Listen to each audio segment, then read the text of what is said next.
I'm going to show you how to take apart a Walther cp99 compact recon.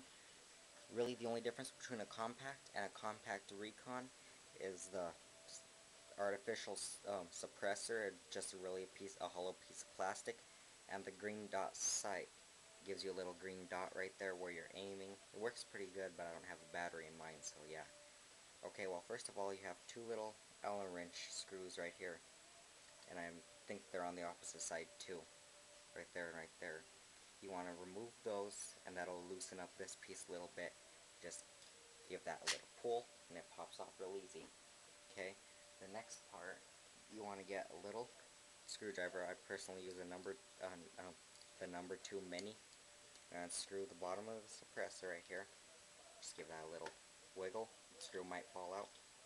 Now, there it is. See, just a hollow piece of plastic. It don't do nothing. Grab that screw and put it over here. Okay, next thing you want to do is right above your trigger, on the side with your release, right above your trigger, there's this little rigidy thingy. Right here, there's a little pin.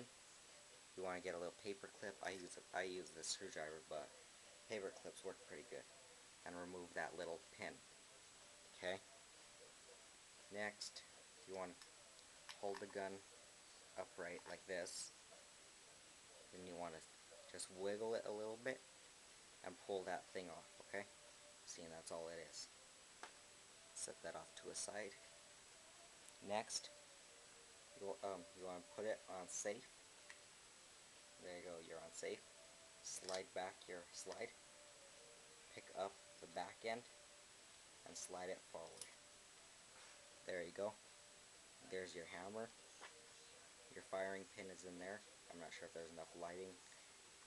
And then there's basically your primer. That's what releases the CO2. See, I should have mentioned it before you start doing this. You should remove your clip just to be on the safe side.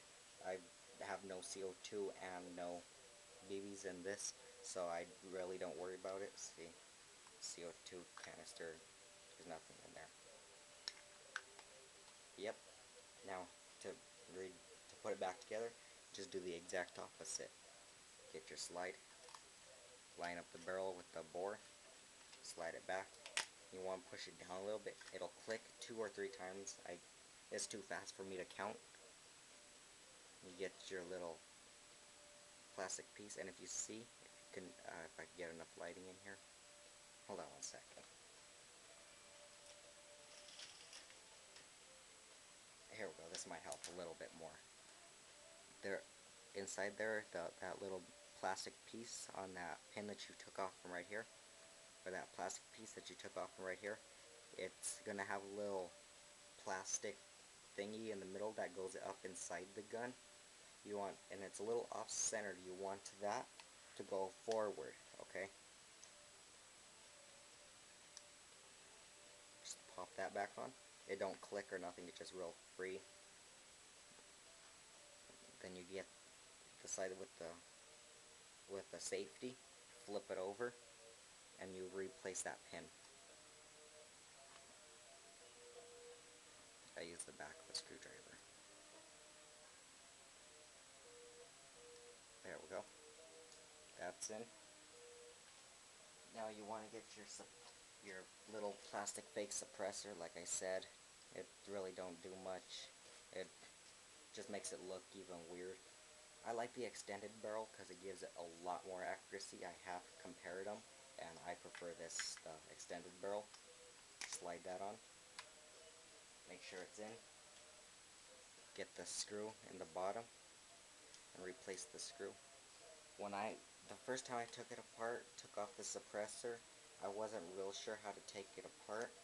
And this screw right here, well, you have another screw in the front right here that it screws in a little plastic piece inside here that this screw pushes in, and all that screw does is, let's say this is your barrel, and that screw, it holds the top of your barrel, and that screw has a little plastic thing that pushes against your barrel, so it locks it in place and it can't go nowhere.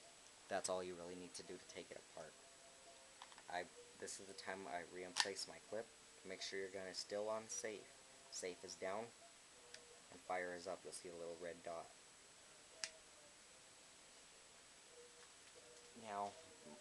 I keep my green dot sight off, but if you like it, I really don't. I just think to make it look big and bulky, you could put it back on. I personally keep it off. I'm just putting it on just to show you how it's done. There's little grooves in there. You see? See, there's a little groove right there and right there. That bite right there and right there of your gun.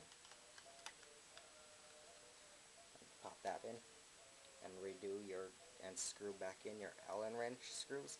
And there you go. That's how you successfully and properly took an. Oh yeah, just a quick note: when it's on fire and your slide is pulled back, you release it. See, right now I don't have no BBs in here, so it locked back. You release it, you'll have a little red dot inside there on that piece of metal. When it's ready to be fired, you pull the trigger, it's going to disappear. That's your hammer. That's telling you that it's either cocked or not cocked. Yep, so that's how you successfully and properly take apart a Walther cp99 Compact Recon.